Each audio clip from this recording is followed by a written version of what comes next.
صدق اللہ العظیم۔ میرے بھائی اور دوستو، رمضان کا مہینہ بڑی عظمت والا مہینہ ہے، اور کیوں نہ عظمت والا مہینہ ہو کہ اس ماہ مبارک میں جتنی آسمانی کتابیں ہیں اور صحیفے ہیں، 100 سے زیادہ صحیفے ہیں یا 100 صحیفے ہیں اور 4 آسمانی کتابیں ہیں، وہ ساری کی ساری رمضان میں ہی نازل ہوئی۔ کوئی رمضان کی 3 تاریخ کو نازل ہوئی، زبور کے متعلق آتا ہے، اسی طرح تورات کے متعلق آتا ہے کہ وہ 18 تاریخ کو ہوئی، اور انجیل کے متعلق آتا ہے کہ وہ غالباً 23 تاریخ کو نازل ہوئی، اور قرآن پاک لیلۃ القدر میں نازل ہوئی۔ جو حالات آتے جاتے تھے، اللہ پاک اس کی مناسبت سے حضور پر قرآن نازل کرتے تھے، اور اس کے نازل کرنے میں اتنی دیر کیوں لگائی؟ تو اللہ تعالیٰ نے کافروں کو جواب دیا۔ وہ کہا کرتے تھے کہ اس کا رب آخر سارا قرآن، ساری کتاب ایک ہی دفعہ کیوں نہیں نازل کرتا؟ تو اللہ تعالیٰ نے ارشاد فرمایا کہ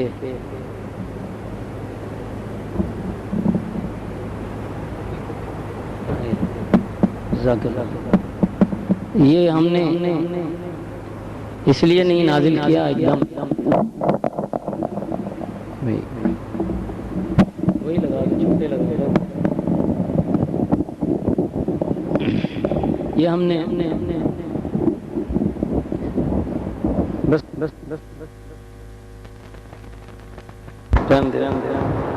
جزاکم اللہ، یہ ہم نے اس لیے ایک دم نازل نہیں کیا کہ اس لیے نازل نہیں کیا یک مشت اور ایک بار اس کو ایک دم نازل اس لیے نہیں کیا، لنثبت بہ فؤادک، تاکہ تیرا دل اپنی جگہ قائم رہے۔ اگر سارا ڈال دیتے بوجھ تو قائم نہ رہتا، پھٹ جاتا۔ خود اللہ پاک سورہ حشر میں اس قرآن پاک کے وزن کے متعلق فرماتے ہیں کہ یہ اتنا بھاری ہے کہ اگر ہم اس کو کسی پہاڑ پر، مضبوط پہاڑ پر نازل کرتے تو پہاڑ جو ہے کیا کرتا؟ ریزہ ریزہ ہو جاتا۔ اللہ نے قرآن کو آسمانوں پر پیش کیا تاکہ تم اس کا بوجھ اٹھا لو، انہوں نے انکار کر دیا۔ انکار نافرمانی کے طور پہ نہیں، عاجزی کے طور پہ، ہاتھ جوڑ فابین ان یحملنہ۔ انکار کیسے کر سکتی ہے؟ اللہ کے مخلوق اللہ کی ہو اور انکار کرے تو بھائی تھوڑا سا پیچھے فرمایا کہ زمین پر پیش کیا، زمین نے بھی عاجزی پیش کر دی کہ حضور والا میں تو اس کی متحمل نہیں ہو سکتا۔ پہاڑوں نے آخر اللہ تعالیٰ نے اس کے اتارنے کے لیے، اس کے جمع کرنے کے لیے مخلوق میں سب سے اعلیٰ شخصیت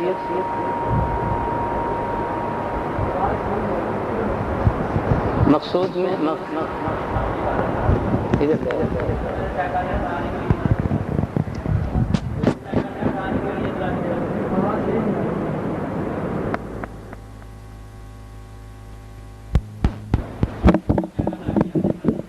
مخلوق میں سب سے اعلیٰ شخصیت اور سب سے عظمت والی شخصیت، اور اس شخصیت میں سب سے عظمت والے عزم اور حصہ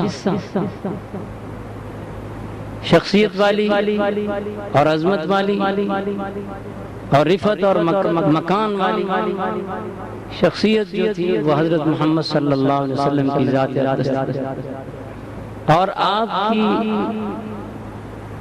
شخصیت میں، آپ کے وجود میں جو سب سے اعلیٰ چیز تھی وہ دل تھی، قلب مبارک۔ اللہ تعالیٰ نے وہاں آپ کے اوپر قرآن کو نازل کیا اور فرمایا وَإِنَّهُ لَتَنزِيلٌ مِّن رَّبِّ الْعَالَمِينَ نَزَلَ بِهِ الرُّوحُ الْأَمِينُ عَلَىٰ قَلْبِكَ لِتَكُونَ مِنَ الْمُنذِرِينَ۔ اللہ تعالیٰ نے اس قرآن کو حضور کے دل پہ اتارا۔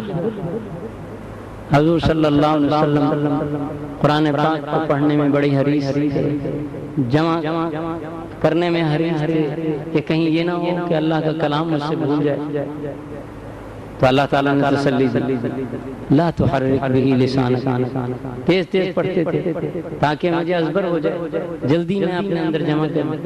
اللہ نے کہا نہیں، لا تحرک بہ لسانک لتعجل بہ، اپنی زبان کو تیز نہ چلا جلدی کی وجہ سے، چھوڑ، یہ تیری بات نہیں ہے، یہ کام تجھ سے نہیں ہوگا۔ ان علینا جمعہ و قرآنہ، یہ ہمارے ذمہ ہے کہ ہم تیرے دل میں اس قرآن کو جمع کریں، ہم نے جمع کرنا ہے، تجھے اس کی کوئی فکر نہیں۔ تو حضور صلی اللہ علیہ وسلم 23 سال کی زندگی میں قرآن پاک میں کہیں بھی نہیں بھولے۔ 23 سال کی زندگی آپ دیکھیں، حضرت موسیٰ علیہ السلام نے اور عیسیٰ اپنا آدم علیہ السلام کے متعلق فرمایا فنسی آدم بھول گیا، اور اپنے نبی صلی اللہ علیہ وسلم کی شان میں یہی قرآن کیا کہتا ہے، اللہ پاک کیا فرما رہے ہیں، سنقرئک فلا تنسی، ہم تجھے ایسا پڑھا دیں گے کبھی بھولے گا۔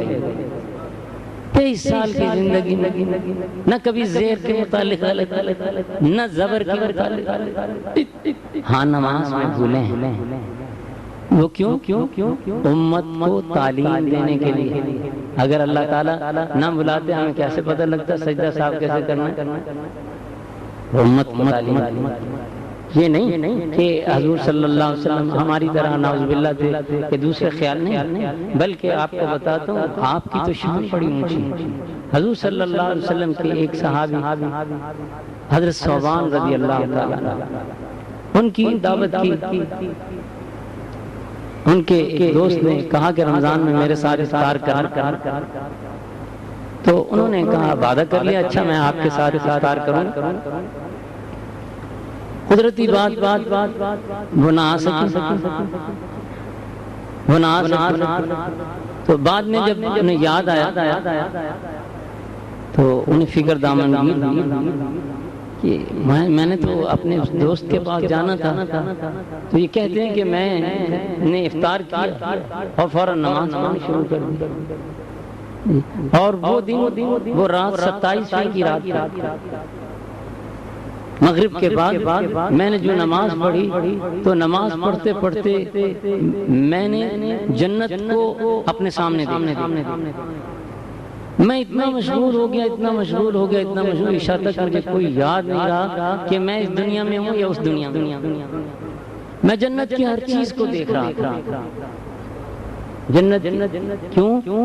یہ وہ دل تھے جو اللہ کے رسول صلی اللہ علیہ وسلم کے ساتھ بیٹھے ہوئے تھے، جنہوں نے اللہ کے رسول صلی اللہ علیہ وسلم کے فیضان نبوت کو سمو لیا تھا، یہ وہ دل تھے۔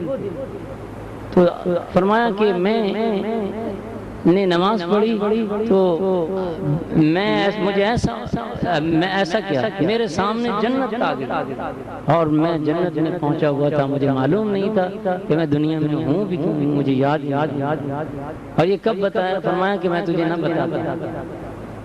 یہ نہ بتاتا کیونکہ میں نے تجھ سے وعدہ کیا تھا آنے کا، تو اس وجہ سے اب عذر پیش کرنا تھا مجھے لازمی طور پر، تو یہ بھائی عذر تھا، اس وجہ سے نہیں آ سکا۔ تو اللہ تعالیٰ کے نبی صلی اللہ علیہ وسلم کی ذات گرامی تو بہت اونچی، تو نماز میں جو بھول ہوئی وہ امت کو تعلیم دے، مسئلہ بتانا تھا۔ آپ کو پتہ تھا کہ امت کے لوگ اس درجے کے آئیں گے کہ وہ ایسے ایسے ہوں گے۔ اللہ تعالیٰ نے قیامت تک کی ساری علوم آپ کو دی دی، بلکہ حضور صلی اللہ علیہ وسلم کو تو نشاندہی کی کہ یہ ہے، یہ ہوگا، یہ ہوگا، یہ ہوگا، یہ ہوگا، بلکہ جتنے بھی فتنے تھے اور فتنے آنے تھے اور بلائیں مسلمانوں پر آنی تھی، وہ ساری کی ساری جن کی جانب سے آنی تھی، ان کے نام، ان کے والد کے نام، ان کا شجرہ سارا حضور صلی اللہ علیہ وسلم۔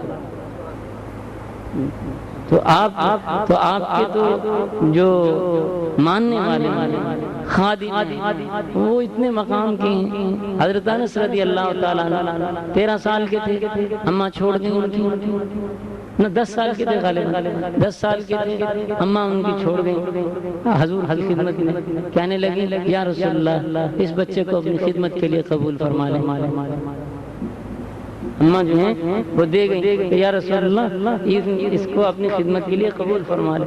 حضور نے کیا خدمت دینی تھی، حضور کے کون سے کام ایسے تھے، لیکن سبحان اللہ خود حضرت انس رضی اللہ تعالیٰ عنہ کہ میں نے ایسا موقع، ایسا آقا اور ایسا مولا کبھی دیکھا جس نے مجھے کبھی یہ کہا ہی نہیں کہ یہ کام کیا تو کیوں کیا، یہ کیا تو کیوں نہ کیا، یہ نہیں کیا تو کیوں نہیں کیا، اور یہ کیا تو کیوں کیا، کبھی نہیں۔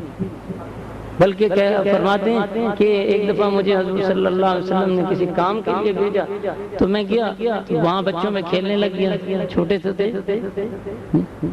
بچوں میں کھیلنے، حضور نے کافی انتظار کیا، پھر خود لینے چلے گئے۔ جب گئے تو وہاں سے کان سے پکڑ کے حضور صلی اللہ علیہ وسلم مجھے لے کے آئے۔ تو 10 سال کے تھے حضور، 13 سال کے اپنا حضور کی عمر تھی، اپنا 10 سال حضور صلی اللہ علیہ وسلم کی خدمت میں رہے، 10 سال حضور صلی اللہ علیہ وسلم کی خدمت میں رہے۔ ان کی والدائیں، یہ قصہ تاکہ میں پورا کر دوں پھر ادھر آؤں، ان کی والدائیں کہ یا رسول اللہ یہ آپ کا چھوٹا سا غلام، اس کو کوئی دعا ہی دے، اس کو دعا دے دے۔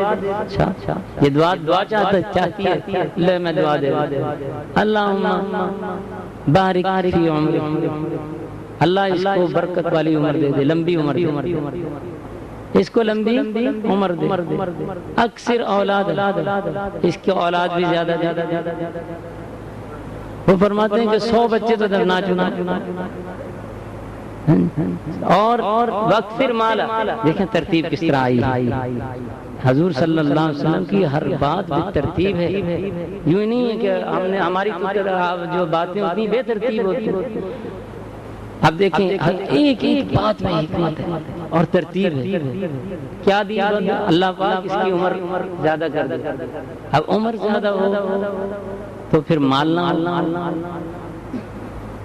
کیا کرے نہ، عمر ہو تو پھر اولاد نہ ہو پھر کیا کرے گا، گھر سونا لگے گا، گھر میں رونق ہو، اولاد سے تو رونق ہے، پوچھو جن کے پاس اولاد نہیں بیچارہ اللہ پاک انہیں دے۔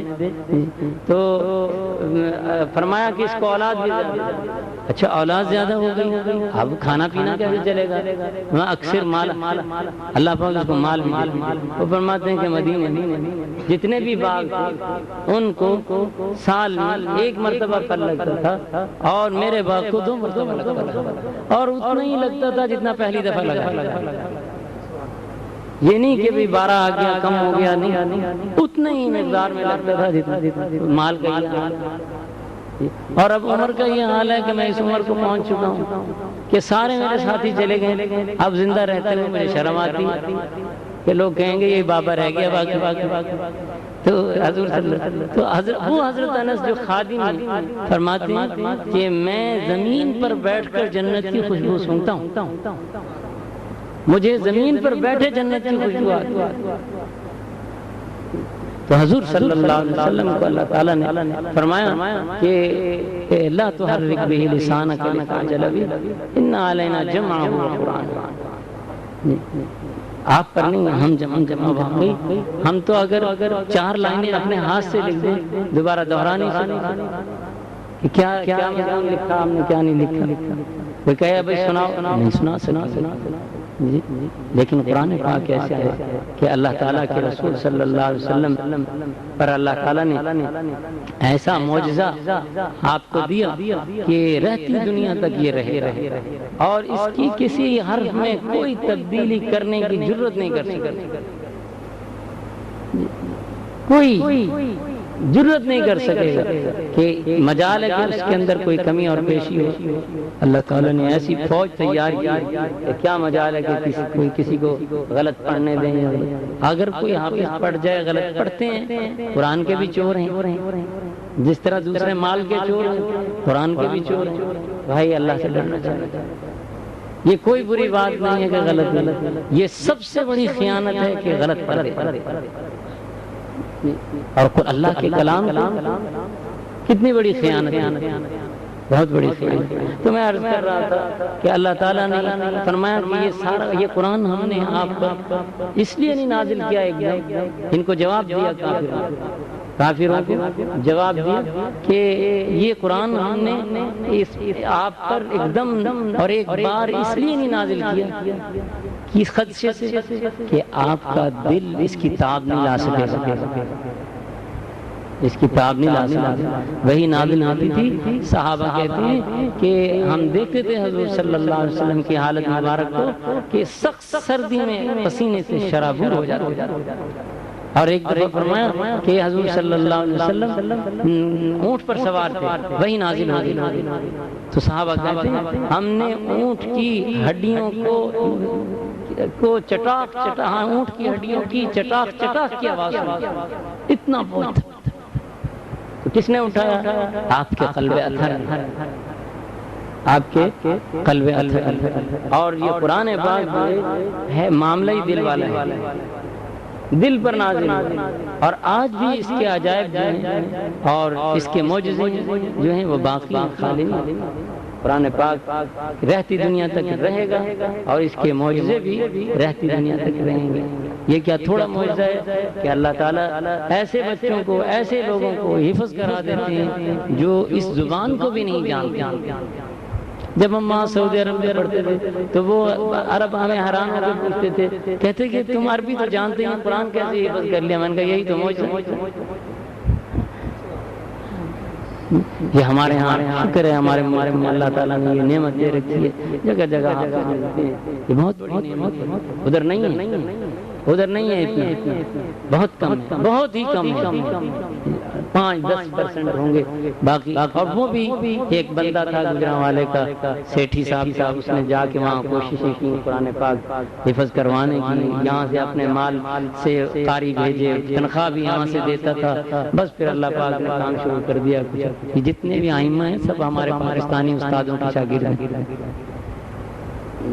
بہرحال ان کی محنت ہے، اب انہوں نے اتنا اچھا پڑھ لیا اور محنت اس پہ جتنا بھی کوئی محنت۔ خیر میں عرض کر رہا کہ قرآن پاک اللہ تعالیٰ نے اس رات میں نازل کیا، انا انزلناہ فی لیلۃ القدر، لیلۃ القدر آگے لیلۃ القدر خیر من، کیا ہے لیلۃ القدر؟ وما ادراک ما لیلۃ القدر، آپ کو معلوم ہے کہ یہ قدر والی رات کیسی ہے؟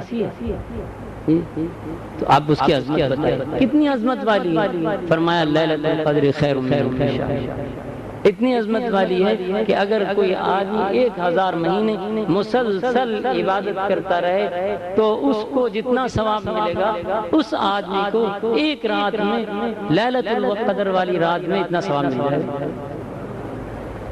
1000 مہینے 83 سال تقریباً 6 مہینے کی عبادت صرف ایک رات میں کچھ وقت میں مل جاتی ہے۔ اتنی بڑی عنایت، اتنی بڑی سخاوت، تو میرے بھائی اس وقت کو ضائع نہ کرنا۔ یہ اللہ تعالیٰ آدمی مال کمانے سے اس کا پیٹ نہیں بھرتا۔ دیکھیں مال کما کر کسے دے جائیں گے؟ اولاد، اور اولاد کے پاس بھی رہے گا کہ نہیں رہے گا؟ اس کا مطلب یہ نہیں کہ آپ مال ہی نہ، بلکہ ہمارے بزرگوں نے کہا ہے کہ آدمی اپنے وقت کے 3 حصے کرے، ایک عبادت، ایک معاش کا اور ایک تعلقات، 3 حصے کرے اپنے۔ ایک معاش کا، ایک روزگار کا، ایک عبادت کا، اور ایک تعلقات کا، اقارب سے تعلق۔ اس لیے کہ اللہ تعالیٰ، اور پھر یہ راتیں، عید کی رات، 5 راتیں ایسی ہیں کہ اللہ تعالیٰ کے رسول صلی اللہ علیہ وسلم فرماتے ہیں کہ جو آدمی اس میں جاگے گا، اللہ تعالیٰ اس کے قلب کو مردہ نہیں کریں گے، اس کے دل کو مردہ نہیں کریں گے جب سب دل مر جائیں گے۔ کیا مطلب؟ کہ اس کے دل کو مردہ نہیں کریں گے جب سب دل مر، اس سے مراد قیامت، اور اس سے مراد فتنہ اور فساد بھی، کہ جب ایمان لوگوں کے دلوں سے نکل رہا ہوگا تو اس کے دل میں ایمان باقی رہے گا۔ جب لوگوں کے دلوں سے ایمان رخصت ہو رہا ہوگا تو اللہ تعالیٰ ان راتوں میں جاگنے کی وجہ سے اس کے دل کے اندر ایمان کو باقی رکھیں گے۔ اگر دل میں ایمان باقی ہے تو پھر یہ دل زندہ ہے، اور اگر اس کے اندر ایمان نہیں ہے تو پھر یہ مردہ ہے۔ بے تیرے دل کیا ہے بس ایک ڈھول ہے، بے تیرے دل کیا ہے بس ایک ڈھول ہے، وہ تو ڈھانچہ ہے، کیا ہے؟ ایسا دل تو ابو جہل کا بھی دل تھا، ایسا دل تو ابو لہب کا بھی دل تھا، عتبہ کا بھی تھا، ایسے لوگوں کا تھا، خدا کے نمرود کا بھی تھا، حامان کا بھی تھا، شداد کا بھی تھا، یہ سب اللہ کے دشمن اور کفار کے بھی تھا۔ اللہ تعالیٰ ان تمام کے دلوں کو کہتے ہیں کہ مردہ ہیں۔ کسی کے دلوں کا یہ مریض ہیں، کیونکہ اندھے ہیں۔ فَإِنَّهَا لَا تَعْمَى الْأَبْصَارُ وَلَكِنْ تَعْمَى الْقُلُوبُ الَّتِي فِي الصُّدُورِ۔ یہ آنکھوں کے اندھے نہیں، یہ دل کے اندھے ہیں۔ اللہ معاف فرمائے، اللہ بندہ دل کا اندھا نہ۔ اور دل کے اندھے کی علامت کیا ہے؟ کہ جب خیر کی بات اسے کہی جائے تو خیر قبول نہیں کریں، نیکی کی بات کہی جائے ٹلا دے، خیر میں آگے بڑھنے کے لیے کہے، عبادت کی طرف بلایا جائے تو آگے بڑھ جائے، ختم۔ ارے بھائی کب تک اس دنیا کے جھنجٹوں میں پڑے رہو گے؟ آخر چھوڑنا ہے، یا تو کہہ دو کہ اس دنیا سے ہم نے رخصت نہیں ہونا، تو پھر تو ٹھیک ہے، جو مرضی کرو۔ اس کا مطلب تو یہ ہوا کہ آپ نے اللہ اور ہم نے، یا کسی اور نے بھی، ہم نے اللہ اور اللہ کے رسول صلی اللہ علیہ وسلم کی بات پر اعتماد نہیں کیا۔ اگر آپ اور ہم اللہ کی رسول صلی اللہ علیہ وسلم کی بات پر اعتماد نہیں کرتے تو پھر ہم کہیں کہ مسلمان، کہیں کہ مومن ہیں۔ تو فرمایا جو ان 5 راتوں میں، 5 راتوں میں عبادت کرے گا، اللہ تعالیٰ اس کے دل کو مردہ نہیں کرے گا۔ مردہ سے دل کو مردہ نہ کرنے کا مطلب کیا ہے؟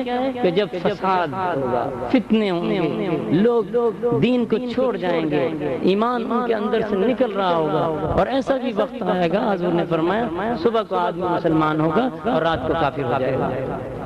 اس وقت اللہ تعالیٰ ان راتوں کی عبادت کی وجہ سے اس کے دل کو ایمان سے خالی نہیں کریں گے۔ اور دوسری مراد یہ بتائی، فرمایا کہ جب سور پھونکا جائے گا قیامت کے دن، سور پھونکا جائے گا قیامت کے دن، تو اس دن اللہ تعالیٰ تمام لوگوں کو موت دے دیں گے، لیکن وہ بندہ جو ان 5 راتوں کے اندر شب بیداری کرنے والا ہے، اللہ کے سامنے کھڑا ہونے والا ہے اور اللہ کو منانے والا ہے، اللہ کے سامنے اپنا دکھڑا پیش کرنے والا ہے۔ آج ہم دکھڑا ہی تو نہیں پیش کرتے۔ حدیث میں آتا ہے کہ جب لیلۃ القدر ہوتی ہے تو جبریل علیہ السلام فرشتوں کے بہت بڑے لشکر کے ساتھ خانہ کعبہ میں تشریف لاتے ہیں، اس کے چھت پر، اور ایک سبز جھنڈا ان کے ہاتھ میں ہوتا ہے، اور وہاں پر وہ اس کو نصب کر دیتے، خانہ کعبہ پر نصب کر دیتے۔ اور فرمایا حضور صلی اللہ علیہ وسلم کہ جبریل کے 100 پر ہیں، جبریل کے 100 پر ہیں، اور فرمایا صرف وہ 2 پر کھولتے ہیں، اور 2 پروں کی وسعت اتنی ہے کہ مغرب اور مشرق دونوں میں پھیل جاتے ہیں۔ ان کے 2 پر مغرب اور مشرق دونوں میں پھیل جاتے ہیں، اور حضور صلی اللہ علیہ وسلم نے جبریل کو بس اصلی حالت میں 2 ہی دفعہ دیکھا ہے۔ ایک جب قرآن نازل غار ہرا، قرآن نازل ہوا غار حرا میں اور ایک سدرۃ المنتہا پر، ورنہ تو اکثر جبریل جو تھے وہ حضرت دہیہ کلبی شامی ان کا مزار تو ان کی شکل بہت خوبصورت تھی، تو وہ حضور صلی اللہ علیہ وسلم حضرت جبریل علیہ السلام ان کی شکل میں حضور صلی اللہ علیہ وسلم کی حدیث ایمان تو آپ نے سنی ہوگی کہ صحابہ کہتے ہیں کہ حضور صلی اللہ علیہ وسلم کے پاس ایک شخص آیا، سفید کپڑے تھے اور وہ تھا بھی یہاں کا نہیں، دور دراز سے سفر کر کے آیا ہوا تھا اور اس کے بال بھی پراگندہ نہیں تھے، غبار آلود نہیں تھے، بالکل سلجھے ہوئے بال تھے، کوئی غبار کا اثار آنے تھا مسافر۔ تو حضور صلی اللہ علیہ وسلم کے گھٹنوں کے ساتھ اس نے گھٹنے جوڑ دیے اور سوال کرنے لگا مل ایمان، ایمان کیا ہے؟ آپ نے کہا کہ ایمان تو یہ ہے ان تؤمن باللہ وملائکتہ وکتبہ والآخرہ۔ اس نے کہا کہ اسلام کیا ہے؟ آپ نے فرمایا اسلام تو یہ ہے کہ تو نماز پڑھے، روزہ رکھے، حج کرے، زکات دے، اسلام۔ اور اس نے کہا کہ اچھا احسان کیا؟ اب احسان کیا ہے؟ ایمان آیا، اسلام آیا، اب احسان آیا۔ یہ سب سے بڑا درجہ ہے۔ آپ نے اس کی تعریف کی احسان کی، فرمایا کہ احسان کیا ہے؟ اس نے کہا کہ اس نے کہا احسان کیا ہے؟ مجھے احسان کے متعلق بتائیے۔ آپ نے فرمایا کہ احسان یہ ہے کہ تو اللہ کی عبادت اس طریقے سے کرے کہ گویا تو اللہ کو دیکھ رہے ہے۔ جب عبادت اس طریقے سے کرے گا تو عبادت کا مزہ کیا، گویا تیرے سامنے تیرا محبوب ہے، تو پھر کہیں دل جائے گا، خیال کہیں نہیں جائے گا، یہ کہیں توجہ جائے گی۔ جب آدمی کسی کو دیکھنے میں مشغول ہوتا ہے، کسی پیاری چیز کو دیکھتا ہے، چلیں اپنے محبوب کو دیکھتا ہے، تو پھر وہ کسی غیر کی طرف متوجہ ہوتا ہے۔ تو حضور صلی اللہ علیہ وسلم نے فرمایا کہ احسان یہ ہے کہ ان تعبد اللہ کأنک تراہ، تو اللہ کی عبادت اس طرح کر کہ گویا تو اللہ کو دیکھ رہا ہے، اللہ تیرے سامنے، اللہ کو دیکھ رہا ہے، جس کی عبادت کر رہا ہے وہ تیرے سامنے۔ حدیث میں آتا ہے کہ بندہ جب نیت باندھ لیتا ہے تو جب وہ نیت باندھتا ہے اور اس کی جب وہ نیت باندھتا ہے تو اللہ تعالیٰ اس کی طرف متوجہ ہوتے ہیں، اللہ تعالیٰ اس کی طرف متوجہ ہوتے ہیں اور اس پر نظر عنایت رکھتے ہیں، عنایت کی نظر ڈالتے ہیں، مہربانی کی نظریں ڈالتے ہیں، رحمت کی اور شفقت کی نظریں اس پہ ڈالتے ہیں۔ تو جب اس کا دل ادھر ادھر چلا جاتا ہے، دل کی توجہ ادھر ہو جاتی ہے، تو اللہ تعالیٰ فرماتے ہیں بندے بتا ہم سے بھی زیادہ کوئی اچھا ہے جس کو تو دیکھنے کی لگا ہے اور جس کی طرف تو مشغول ہو گیا۔ تو احسان کے متعلق جبریل نے پوچھا تو جبریل کو بتایا ان تعبد اللہ کأنک تراہ، تو اللہ کی عبادت اس طرح کر، کیا سے کر کہ گویا تو اللہ کو دیکھ، اور اگر یہ نہ بنے کیفیت تو کم از کم یہ کیفیت تو ہونی چاہیے کہ اللہ تجھے دیکھ رہا ہے۔ عبادت ایسی ہو کہ گویا اللہ تجھے دیکھ رہا ہے۔ یہ تو اگر یہ نہیں ہے تو پھر اب احسان کے مرتبے پہ تو نہیں پہنچا، ایمان کے بعد احسان یہ اور یہ حدیث۔ تو جبریل علیہ السلام دہیہ کلبی کی شکل، اور آخری سوال انہوں نے پوچھا قیامت کے بارے میں، فرمایا کہ قیامت کب ہوگی؟ تو آپ نے فرمایا کہ یہ علم تو اللہ تعالیٰ کو ہے، جو مجھ سے پوچھ رہا ہے جیسا وہ ہے ویسے میں اس معاملے میں، اس علم میں جتنا میرا علم ہے اتنا ہی اس کا بھی ہے جو مجھ سے پوچھ رہا ہے۔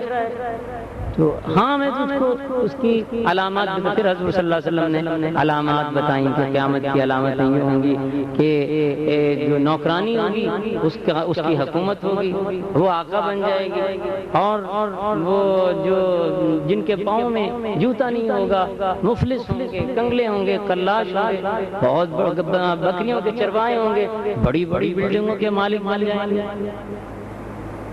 تلک الایام نداولها بین الناس، یہ اللہ تعالیٰ کی شان، بڑے بڑے ان کی اولاد بھیک مانگتی پھر رہی ہے۔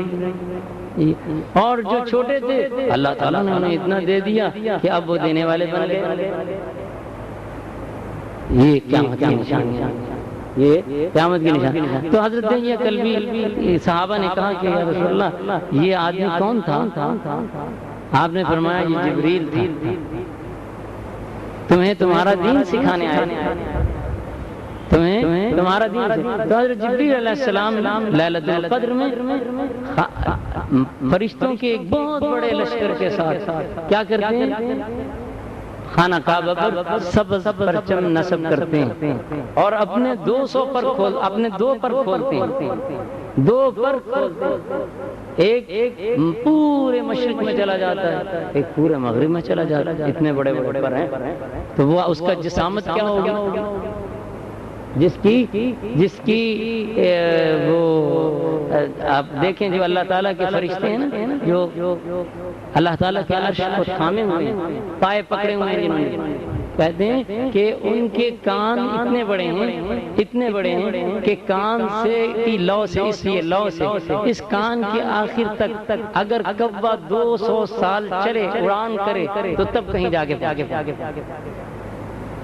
تو اس سے معلوم ہوا کہ کبے کی جو عمر ہے 200 سال ہوتی ہے، 200 سال ہوتی ہے.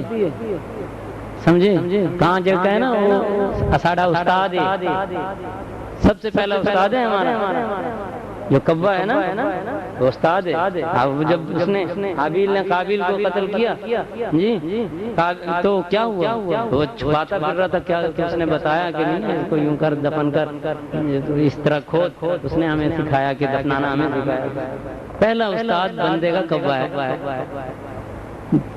تو فرمایا جبریل علیہ السلام آتے ہیں اور پھر جتنے بھی فرشتے ان کے ساتھ آتے ہیں ان سے تقاضا کرتے ہیں کہ تم ان لوگوں کے پاس جاؤ جو عبادت میں مصروف ہیں اور ان سے مصافحہ کرو، ان سے ہاتھ ملاؤ. جب فرشتے ان کے پاس آتے ہیں تو ان کو کیا ہوتا ہے؟ ان کو سکینت اور سکون اور اطمینان اور کیفیت، ایک خاص قسم کی کیفیت ان کے دلوں پر نازل ہوتی ہے. اور یہی فانزل اللہ سکینت، تو یہی وہ سکینت ہے. اور سکینت رحمت کو کہتے ہیں، اطمینان قلب کو کہتے ہیں، اطمینان قلب کو کہتے ہیں. بلکہ ایک محدث کو کہتے ہیں کہ سکینت ایک ہوا ہے جس کی شکل انسانی، جس کی انسانی شکل ہے.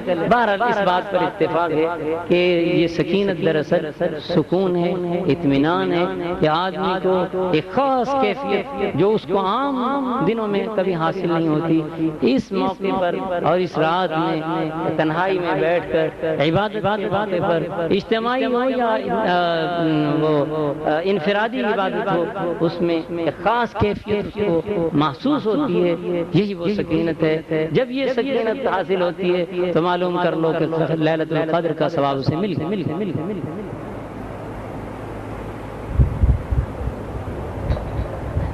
وما ادراک ما لیلۃ القدر، لیلۃ القدر خیر من الف شہر تنزل الملائکہ. یہ ملائکہ آتے ہیں. جب ملائکہ آتے ہیں تو پھر ملائکہ کو کہا جاتا ہے کہ جتنے بھی عبادت گزار ہیں اس رات کی تم جاؤ اور ان کی دعا پر آمین کہو. جب ملائکہ اگر اس بندے کی دعا پر آمین کہتے ہیں تو پھر دعا قبول ہو جاتی ہے. بلکہ رمضان میں تو اللہ تعالیٰ ان فرشتوں کو جو اللہ تعالیٰ کے عرش کو تھامے ہوئے ہیں ان کو بھی رخصت دیتے ہیں اور کہتے ہیں جاؤ میرے بندے کے پاس، وہ عبادت میں مشغول ہیں، وہ عبادت میں مشغول ہیں، ان کے پاس جاؤ اور ان کی دعا پر آمین. اتنے کرامت والے اور شرف والے فرشتے جب انسانوں کے پاس آئیں گے اور ان کی دعا پر آمین کہیں گے تو پھر دعا کیوں نہ قبول ہوگی؟ دعا قبول ہوتی ہے. اور دعائیں مانگنا، دعا مانگنا کوئی بدعت نہیں، دعا مانگنا کوئی برا فعل نہیں. اجتماعی دعا ہو یا انفرادی، دعا مخ العبادت، جس طرح ہڈی میں گودا ہوتا ہے اور وہ گودا پوری ہڈی کی جان ہوتا ہے، فرمایا اسی طرح جو دعا ہے پوری عبادت کی جان مخ العبادت، گودا ہے۔ اگر کسی ہڈی میں گودا نہیں ہے تو پوچھ لو ڈاکٹروں سے کہ اس بیچارے کا کیا حال ہے، جب وہ خراب بھی ہو جاتا ہے یا سوکھ جاتا ہے۔ تو اسی لیے فرمایا کہ وہ بکرا فقہاء نے لکھا ہے، وہ بکرا جس کی ہڈی میں گودا ہے وہ قربانی کے قابل نہیں، وہ جس کی ہڈی میں گودا نہیں وہ قربانی کے لائق۔ تو کوئی مریل نہ دیا کرو جس کی ہڈی میں گودا بھی نہ ہو۔ ایسا جانور تم ذبح کر کے اللہ کے علاقے میں دے کے خوش ہو رہے ہو، اللہ کو نہیں پسند۔ اللہ جانتے ہیں مجھے کیا دے، اللہ کو وہ دو جو تمہیں زیادہ تمہیں اپنے سے بھی زیادہ لن تنالوا البر حتى تنفقوا مما تحبون، تم نیکی کے ثواب کو نہیں پہنچ سکو گے جب تک وہ چیز اللہ کی راہ میں خرچ نہ کرو جو تمہیں سب سے زیادہ پسند ہے۔ جو تم اللہ ایک دے دو، اچھا دے دو، ضرور وہ 40-30 روپے والا تھان لے کے ہر کسی کو بانٹتے پھرنا۔ کئی لوگ مجھے یہاں کہہ دیتے ہیں کہ جی صدقہ فطر 40 ہے تو ہم 5-5 10-10 دے دیں، لینے والے بہت ہیں، تو کیا ضرورت ہے تاکہ سارے شہر میں شورا کریں ہم نے صدقہ فطر دیا۔ ایک کو دے دو 40 روپے میں بنتا کیا ہے؟ ایک کو دے دو، اس کا پیٹ بھر جائے گا، اس کے کسی کام آ جائیں گے، اس کے کسی کام آ جائیں گے، اور باقیوں کی تم نے کوئی رزق کی ذمہ داری لے رکھی ہے، اللہ انہیں بھی دے دے گا، اللہ انہیں بھی دے دے گا۔ تو یہی بات میں عرض کر رہا ہوں، یہ نہیں کہ 5-5 روپے توڑ کے دے رہے ہیں جناب سارے، اب وہ کہ جی ہاں فلاں آدمی زکوٰۃ بانٹتا ہے اور فلاں آدمی صدقہ فطر دیتا ہے، نہیں بھائی دیکھو اس کی ضرورت پوری کر۔ حضرت حسن رضی اللہ تعالیٰ عنہ کے بارے میں یہ چیزیں ضمنی آ رہی ہیں، اس لیے میں عرض کر رہا ہوں رمضان کی مناسبت سے بھی کہ حضرت حسن رضی اللہ تعالیٰ عنہ کے متعلق آتا ہے، حضرت حسن کے متعلق کہ وہ جب بھی جاتے تھے رات کو صدقہ کیا کرتے تھے تاکہ انہیں کوئی دیکھ ہی نہ سکے۔ تو جب آپ کی شہادت ہوئی، وفات ہوئی، تو 400 خاندان آپ کی اعانت پر گزارا کر رہے تھے۔ پتہ چلا کہ حضرت حسن کی اعانت پر چل رہے تھے 400 خاندان۔ اتنا اللہ تعالیٰ نے یہ نہیں کسی کا بھلا ہو اچھا بھلا ہو، یہ نہیں توڑ کے دو جی اسے بھی راضی کر لو، جی وہ بھی آیا تھا اسے بھی راضی کر لو، اسے بھی کر لو، اسے بھی کر لو۔ اور دیکھو زکوٰۃ جو ہے تنخواہ میں نہیں چل سکتی، جو معصیاں موسیاں ہیں ان کو آپ تنخواہ میں نہیں دے سکتے، ایسے دے دو اللہ، لیکن تنخواہ ان سے کام لے کے پھر انہیں زکوٰۃ دے دو، یہ آپ کی زکوٰۃ نہیں ہوگی، آپ پر فرض باقی رہے گا، آپ فرض سے بری ذمہ نہیں ہوں گے۔ میں عرض کر رہا تھا کہ اللہ تعالیٰ فرشتے نازل کرتے ہیں، فرشتے آتے ہیں، بھائی فرشتوں کو کیوں بھیجتے ہیں جب خود ہی دیکھ رہے ہیں؟ جب خود دیکھ رہے ہیں تو فرشتوں کو کیوں بھیجتے ہیں؟ فرمایا کہ اس وجہ سے کہ فرشتوں نے مخالفت کی تھی انسان کی تخلیق کی۔ انسان جب پیدا ہوا اللہ نے پیدا کر دیا، جب اس کو ڈھانچہ بنایا تو فرشتوں کو زیارت کے لیے بلایا۔ اللہ نے کہا کہ دیکھو میں نے بنایا اور زیارت کرو، سارے فرشتوں کو زیارت کے لیے۔ شیطان بھی آیا، شیطان اندر گیا، انسان اندر گیا باہر نکلا، تو پھر کہتا کہ ٹھیک ہے بنایا تو اللہ تعالیٰ نے، لیکن میرے سامنے نہیں کھڑا ہو سکتا۔ شیطان نے وہیں کہہ دیا تھا، کہتا ہے بنایا تو ہے اللہ پاک نے، لیکن یہ میں نے دیکھ لیا بہت اچھا ہے، بہت مضبوط ہے، اس میں یہ خوبیاں اور کمالات ہیں، لیکن میرے سامنے نہیں ٹھہر سکے گا، یہ میرے سامنے نہیں ٹھہر سکے گا۔ تو تمام فرشتوں کو اللہ تعالیٰ نے انسان کی زیارت، جتنے اللہ تعالیٰ نے فرشتے پیدا کیے وہ سب کے سب اللہ تعالیٰ نے بلائے اس کی زیارت۔ تو کتنا محترم ہے انسان کے اللہ تعالیٰ نے سارے فرشتوں کو جناب زیارت کے لیے بلایا۔ اس کی یوں نہیں کہ بنایا اور نیچے اتار دیا کہ لو جی آدم بن گیا تو فلاں چلو جاؤ، ایک صاحب تقریر کر رہے تھے تو وہ ہمارے حاجی قیامالدین صاحب اللہ بخش سناتے تھے، کہتے میں ایک جگہ گیا تو اس نے تقریر کرنی شروع کی، کہا کہ اللہ تعالیٰ نے آدم کو پیدا کیا اور آدم کو جب پیدا کیا تو آدم کو ضرورت ہوئی عورت کی، اللہ تعالیٰ نے کہا جبریل، تو اس نے کہا جی رب جلیل، کہا چھرا کہنا، چھرا کہنا، اور کیا کرا اللہ پاک آگے آدم دے وکھی وکھی مارے تو ہوا نکال۔ تو بھائی یہ نہیں ہے، اللہ تعالیٰ نے انسان کو بڑی عظمت اور طریقے سے بنایا، جب بنایا تو پھر ساری مخلوق کو، ساری آسمانی مخلوق کو دکھایا کیا اس کو، پھر کہا سجدہ کر، سجدہ کرو، کوئی چھوٹا نہیں۔ تو فرشتے کس لیے اتار رہے ہیں اللہ؟ انہوں نے کہا اللہ پاک اسے نہ بنانا، جان گیا، انہیں پتا تھا کہ یہ کیا کچھ کرے گا کیا نہیں کرے گا، اور قرآن پاک ان کی زبان قرآن پاک نقل کر رہا ہے، ان کا قول نقل کر رہا ہے، ان کی بات قرآن پاک نقل کر رہا ہے۔ اس نے ملائکہ نے کیا کہا کہ اللہ پاک یسفک الدماء، یہ تو خوریزی کرے گا، جھگڑا اسے مت پیدا کرے، نحن نسبح ونقدس لک، اللہ پاک ہم تو تیری تسبیح ہے اور پاکیزگی اور بزرگی بیان کرنے کے لیے اس کو کیوں پیدا کر رہا ہے؟ تو اللہ تعالیٰ فرمایا انی اعلم ما لا تعلمون، میں وہ جانتا ہوں جو تم نہیں جانتے۔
اور اپنے کہے اوپر ندامت ہو کہ یہ وہ اللہ کے بندے، یہ امت رسول اللہ صلی اللہ علیہ وسلم، یہ تو اللہ کو منانے میں بیٹھے، اور ایسے حالات میں جبکہ ہر طرف فتنے اور فساد ہیں، یہ سب کو خیر آباد کر کے گھر اللہ کے گھر کو آباد کرنے آ گئے۔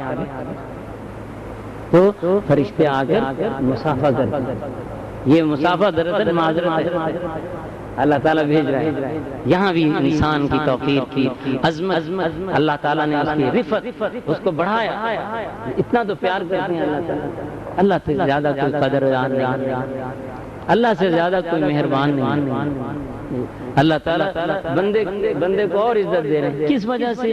بلکہ یہاں تک کہا گیا کہ ہمارے حضرت بجری رحمۃ اللہ علیہ فرمایا کرتے تھے کہ جب کوئی سجدہ کرے اور اس کے کچھ غبار یا مٹی لگ جائے تو وہ ہاتھ سے نہ اٹھایا کرے، صاف نہ کرے، اور کوئی دوسرا آدمی بھی اسے یہ نہ کہے کہ یہ صاف کر لو. جتنی دیر لگے رہے. کیوں یہ لگی رہے؟ فرمایا یہ قربت کی خاک ہے.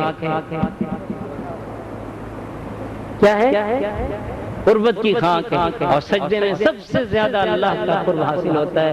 یہ سر اور پیشانی جب اللہ کے حضور پڑی ہوتی ہے تو وہ خاک لگ جاتی ہے، تو خاک بھی مبارک ہے. خاک بھی یہ کس کا کون سی خاک ہے؟ یہ قربت کی خاک ہے. اسی لیے اللہ کے رسول صلی اللہ علیہ وسلم نے فرمایا جب آدمی سجدہ کرتا ہے تو یہ نہ کہے کہ اس نے مٹی پہ اپنا سر رکھ دیا. نہیں، اللہ پاک اس مٹی پہ رکھنے کو کیا کہتے ہیں؟ سر کو مٹی پہ رکھنے کو کیا کہتے ہیں؟ فَإِنَّهُ يَسْجُدُ بَيْنَ قَدْمِ الرَّحْمَنِ. یہ میرا بندہ اس مٹی پر نہیں سر رکھتا، یہ تو میرے قدموں کے اندر رکھتا ہے. تو جو بھی ساجد ہے، جو بھی سجدے کرنا والا ہے، اس کا سر کہاں ہے؟ اللہ کے قدموں میں. کتنی بڑی سعادت ہے کہ اللہ تعالیٰ کہتے بندے ہم نے تجھے ایسے ہی نیچے کیا، ہم نے تو تجھے نیچے کرنے میں بھی عظمت دے دی ہے. اس سجدے میں کیا دیا کہ کہا کہ فَإِنَّهُ يَسْجُدُ بَيْنَ قَدْمِ الرَّحْمَنِ. یہ نہیں کہ کوئی آدمی یہ کہے کہ جناب تم قبر کو پوجتے ہو، تم یہ جناب یہ تو مٹی یہ جو یہاں پر کئی مولوی ایسے کہتے تم زمین کو جو سجدہ کرتے ہو یہ شرک نہیں. ارے نہیں بھائی، اللہ کے رسول صلی اللہ علیہ وسلم تو ہمیں کہتے ہیں یہ مٹی پہ سر نہیں، یہ تو اللہ کے قدموں میں سر ہے. اللہ خود کہتا ہے کہ میرے بندے کا سر کہاں ہے. سبحان اللہ. اللہ تعالیٰ کے تو سامنے بھی، اگر عرش کے سامنے بھی بندے کو سجدہ کرنے کی جگہ مل جائے تو یہ بھی جناب بارے کے نعرے بڑی خوش بختی ہے کہ جائے کہ بندے کو وہاں جگہ ملے اللہ کے قدموں میں. تو تنزل الملائکۃ والروح، اور پھر صرف والروح صرف یہی نہیں کہ حضرت یہ فرشتے حضرات اور مخلوق جو فرشتوں کی ہے اور لشکر جو یہی نازل ہوتا ہے. فرمایا نہیں، والروح سے مراد حضرت عیسیٰ علیہ السلام. حضرت عیسیٰ علیہ السلام کو حضرت عیسیٰ علیہ السلام کو کیوں بھیجتے ہیں؟ جاؤ تم نے بشارت دی تھی نا، تم نے بشارت دی تھی کہ میرے بعد ایک نبی آئے گا اسمہ احمد. اب جاؤ نبی کی بشارت دی تھی تو نبی کی امت کا حال جا کے دیکھو، اس کے کارنامے دیکھو کس طرح ہمیں منانے میں مشغول ہے. تو اللہ تعالیٰ اپنے پیغمبر ہم جیسوں کی زیارت کے لیے بھیجے. اور یہ کن کے لیے؟ جو ان راتوں کے اندر جاگ اللہ اتنی اعزاز والی راتیں اور یوں چھوڑ دیں تو بدبختی نہیں تو اور کیا ہے بھائی. گھر بھی تو سو یہ گھر میں کب تک سوتے رہو؟ سو لینا، صبح سو لینا. آج چلو یہاں جتنی دیر تک جاگتے ہو جاگ لو، گھر جا کے جاگو. ویسے جاگا تو نہیں جاتا. اور پھر اللہ تعالیٰ تو بڑے مہربان ہیں، وہ کہتے ہیں کہ کھڑا ہو کے کرتا ہے. اگر تو کھڑا ہے تب بھی عابد ہے، اگر بیٹھا ہے تب بھی عابد ہے، اور اگر لیٹا ہے تب بھی عبادت گزاری ہے. اللہ تعالیٰ تو یہ امن ہوا قانت آناء اللیل، وہ آدمی جو رات کو کھڑا ہو کر اللہ کو منانے والا ہے، عبادت گزار ہے، وہ اس آدمی کے برابر ہو سکتا ہے جو سو رہا ہو. اللہ تعالیٰ وہاں سے آواز لگاتے ہیں. حل من آج کی رات میں، اس قدر کی راتوں میں اللہ تعالیٰ اعلان لگا کرتا، خود اعلان کرتے ہیں. کیا کہتے ہیں؟ حل من مستغفرین فاغفر لہ. اور کہاں اتنا بڑا ماحول، اتنا پیارا ماحول، نورانی ماحول، عرش اعلیٰ ملائے اعلیٰ سے اللہ تعالیٰ آسمان دنیا پر آتے ہیں. 7 آسمان نیچے آ جاتے ہیں. 7 آسمان چھوڑ کر کس کے لیے آتے ہیں؟ ہم جیسوں کے لیے آ رہے ہیں. رب العالمین آ رہے ہیں، وہ آ رہے ہیں اور پھر خود ہی اعلان کر رہے ہیں، دینے آ رہے ہیں. حل من مستغفر فاغفر لہ. کوئی ہے توبہ کرنے والا؟ کوئی اتنی بات کہنے والا ہے کوئی صرف اتنا بولنے والا ہے اللہ مجھے معاف کر دے میں اسے معاف کر دوں؟ کوئی ہے اتنا بھی مجھے کہہ دے کہ اللہ مجھے معاف کر دے میں معاف کر دوں؟ اللہ یہ آواز لگوا رہا ہے، یہ آواز اللہ کی طرف سے سارے جہان میں لگائی جاتی ہے۔ کوئی ہے کھڑا ہو کوئی کہے مجھے صرف اتنا ہی تو بول دے کہ اللہ مجھے معاف کر دے، تو میں ایک گناہ نہیں 2 گناہ نہیں اس کی ساری زندگی کے گناہ معاف کر دوں۔ اور جتنا اس بول میں خلوص ہوگا اتنا ہی زیادہ انعام ہوگا، جتنا اس بول میں خلوص ہوگا اتنا ہی، اگر خلوص کم ہے، کم درجے کا ہے، پکار اور میں بے قراری کم ہے، تو پھر تو یہ ہوگا کہ زندگی کے گناہ معاف ہو جائیں گے۔ یہ بھی کوئی چھوٹی نعمت نہیں ہے، یہ بھی چھوٹی نعمت نہیں ہے۔ اور اگر بے قراری میں اضافہ ہوگا، بے قراری میں خلوص ہوگا، اضافہ ہوگا، اور انسان بے قرار ہو کر اللہ کو پکارے گا، تو فرمایا اللہ تعالیٰ کیا کہتے ہیں؟ فرمایا کہ پھر ہم کیا کرتے ہیں؟ اس کی برائیوں کو نیکیوں میں تبدیل کر دیتے ہیں۔ گناہ تو معاف کیے ہی کیے تھے، تو جو اب برائیاں ہیں اسے کیا کر دیا؟ نیکیوں میں کر دیا۔ ایسا داتا کہاں ہے؟ ایسا آقا کہاں ہے؟ ایسا مالک لا ربنا لا سوا کا فندو، لا ربنا حضور صلی اللہ علیہ وسلم کی ایک دعا مبارک ہے، اس کا ترجمہ آپ کو سناتا ہوں۔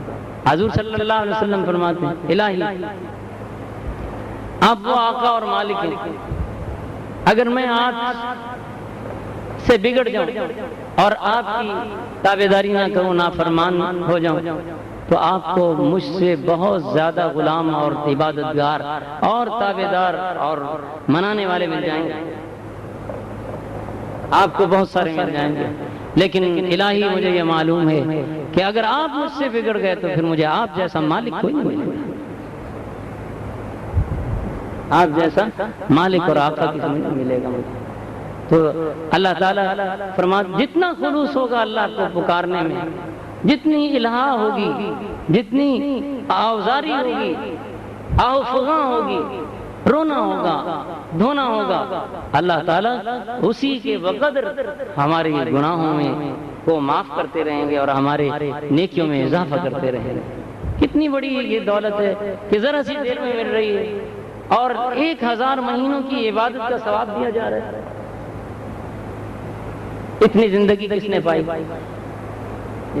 اتنی زندگی کتنی؟ حضور صلی اللہ علیہ وسلم نے جب بنی اسرائیل کے ایک آدمی کا ذکر کیا کہ اس نے اللہ کی راہ میں 1000 سال جہاد کیا، تو صحابہ بڑے وہ ہوئے اور انہیں رشک ہوا کہ اس کی تو اتنی عمریں ہیں، ہماری تو عمریں تھوڑی ہیں، تو ہماری تو عمریں تھوڑی ہیں، ہم تو اس مرتبے کو پہنچ ہی نہیں سکیں گے۔ تو اللہ تعالیٰ نے یہ آیتیں نازل کی، لیلۃ القدر خیر من الف شہر۔ انہیں تو اتنی مشقتوں سے دیا اور ہمیں حضور کے صدقے سے تھوڑی سی مشقت اٹھا کر دے دیا۔ حضور نے کوئی اپنے لیے کچھ نہیں مانگا، ہمارے لیے 23 سال ہمارے لیے ہی رہے۔ 23 سال راتوں کو جو جاگے ہیں وہ کس کے لیے؟ امت کے لیے جاگے۔ آپ نے امت کے لیے سارا کچھ کیا، اور کیا کیا؟ حضور کا تو کہیں جو گھر تھا وہ بھی روضہ شریف میں آ گیا، آپ کا تو گھر بھی نظر نہیں آیا، آپ کا تو کوئی باغ بھی نظر نہیں آیا۔ بس یہ ہے کہ امت میں ایسے ایسے پیدا کیے۔ آپ نے فرمایا کہ میری امت کے لوگوں میں ایسے لوگ ہوں گے جو پل صراط سے بجلی کی طرح چلے جائیں گے، اور ایسے ہوں گے کہ ان کے چہرے سورج کی طرح چمک رہے ہوں گے۔ فرشتے آ کے انہیں پوچھیں گے ارے بھائی تم کیا کام کرتے تھے کہ تمہارا چہرے اتنے چمک رہے ہیں سورج کی طرح؟ وہ کہتے تھے، وہ کہیں گے ہم نماز میں پہلے آتے تھے۔ اور پھر ایسے لوگ بھی آئیں گے، ایسے لوگ بھی آئیں گے کہ جن کے چہرے 14ویں کے چاند کی رات کی طرح چمک رہے ہوں گے۔ 14ویں کا چاند دیکھا نا، اس رات 14ویں کی رات کے چاند کی طرح چمک رہے ہوں گے۔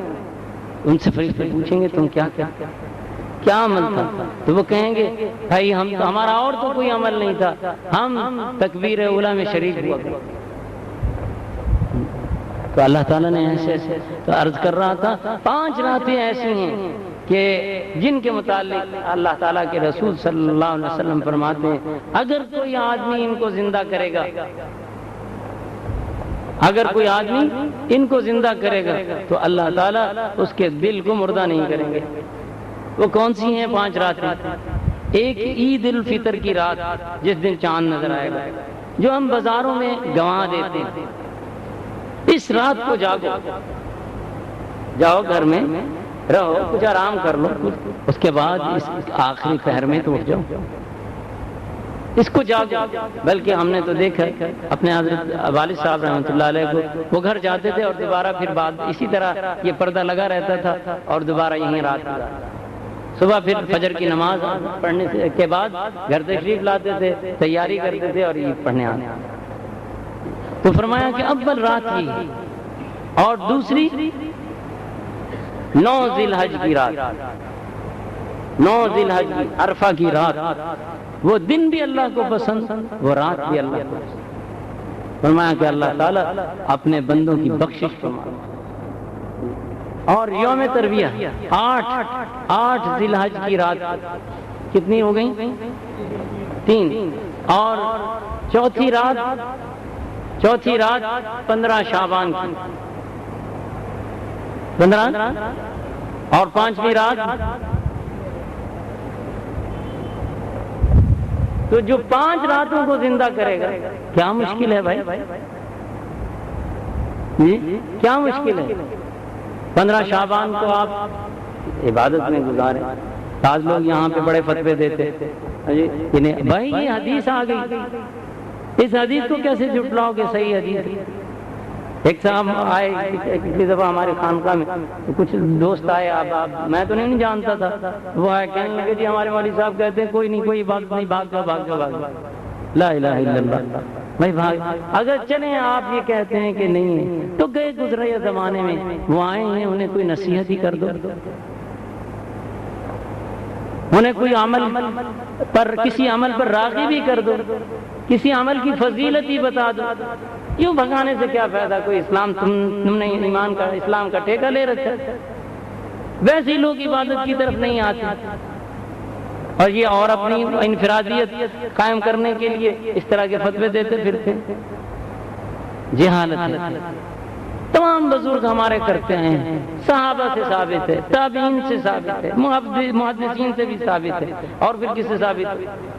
لیکن آج 14ویں صدی کا مولوی جو ہے وہ کہتا ہے کہ جناب وہ یہ تو بدعت ہے۔ یہ بدعت کہاں سے آ گئی؟ اول تو سب سے پہلی بات یہ کہ بدعت کی تعریف کیا ہے؟ بدعت کسے کہتے ہیں؟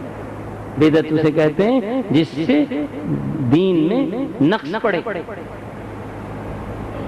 یا زیادہ ہو یا کم ہو، دین کا حلیہ بگڑے جس سے۔ اب تراویح کے حضرت عمر رضی اللہ تعالیٰ عنہ نے جب لوگوں کو جمع کیا، حضرت ابی ابن کعب رضی اللہ تعالیٰ عنہ کے پیچھے، ایک امام کے پیچھے انہیں کیا، اور بڑے لوگ جمع ہو گئے، بہت دنیا جمع ہو گئی، تو آپ نے فرمایا نعم البدعۃ ھذہ۔ کیا یہاں بدعت کی کیا معنی؟ کہا واہ کتنا عمدہ طریقہ ہے،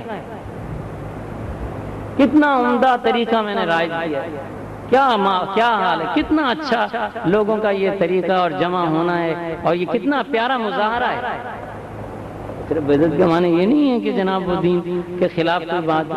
تو جب پھر حضور صلی اللہ علیہ وسلم کی حدیث باقی 15 شعبان کا، تو 15 شعبان کی رات جو ہے وہ بھی عبادت، اور جب یہ ساری راتیں ایک، تو پھر رمضان پورے جسے 30 راتیں عبادت کے لیے ملیں، سبحان اللہ، اس کا کیا عالم ہے۔ ایک رات جاگنے میں اتنا، تو جو 30 راتوں میں کھڑا ہو کے تراویح سنے گا اور پھر سحری میں اٹھ کے تہجد پڑھے گا، تو اس کو کتنا اچھا ملے گا۔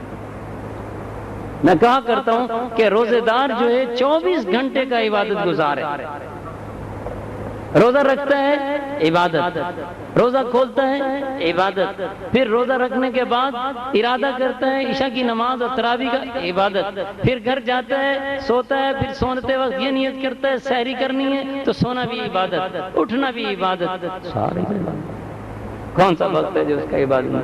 تو روزے دار تو 24 گھنٹے کا عبادت ہے، 24 گھنٹے کی عبادت میں مشغول ہے، اسی لیے اللہ کو پیارا ہے۔ اور یہ تو جتنا پیارا ہوگا تو اللہ کے رسول صلی اللہ علیہ وسلم فرماتے ہیں، اللہ فرماتے ہیں لخلوف فم الصائم اطیب عند اللہ من ریح المسک، یہ روزے دار کے منہ کے اندر سے جو بو ہوتی ہے نہ کھانے کی وجہ سے آ رہی ہوتی ہے، اللہ کو کستوری سے بھی زیادہ پسندیدہ ہے۔ اور فرمایا کہ اس کی تشریح میں کہ یہ روزے دار جب قیامت کے روز اٹھیں گے، جب مردے قبروں سے اٹھیں گے اور روزہ رکھنے والے جب قبروں سے اٹھیں گے تو ان کے منہ سے کستوری کی خوشبو آ رہی ہے۔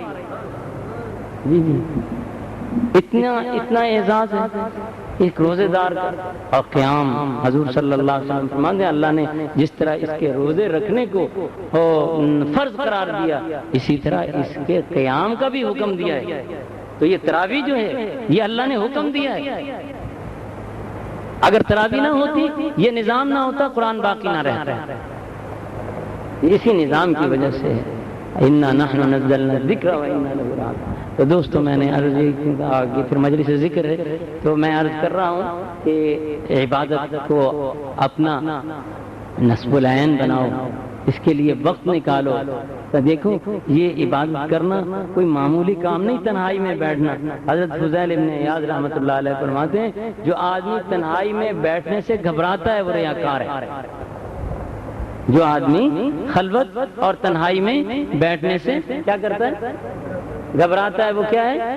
ریاکار ہے۔ یہ ساری یہ جو اعتکاف ہے یہ اس بات کی علامت ہے کہ اللہ کے نبی صلی اللہ علیہ وسلم چاہتے ہیں کہ امتی کیا کریں؟ خلوت میں بیٹھیں، عبادت گزار بنیں۔ جب تک یہ عبادت کا جذبہ دل میں نہیں پیدا ہوگا کیسے آپ اللہ کے قرب کو حاصل کر سکیں گے؟ کیسے اللہ کے دوست بن سکیں گے؟ ہم سو رہے ہوتے ہیں، اللہ وہاں پہ آوازیں دے رہے ہیں۔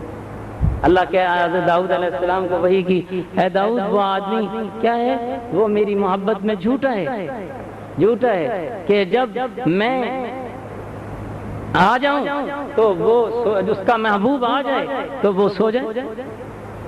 اسے کس چیز کی محبت؟ اللہ پاک آ رہے ہیں، ہم سو رہے ہیں، اللہ جاگ رہے ہیں، ہم جناب سوئے ہیں۔ وہ کہتے ہیں لے لو، ہم کہتے ہیں ہمیں نیند آئی۔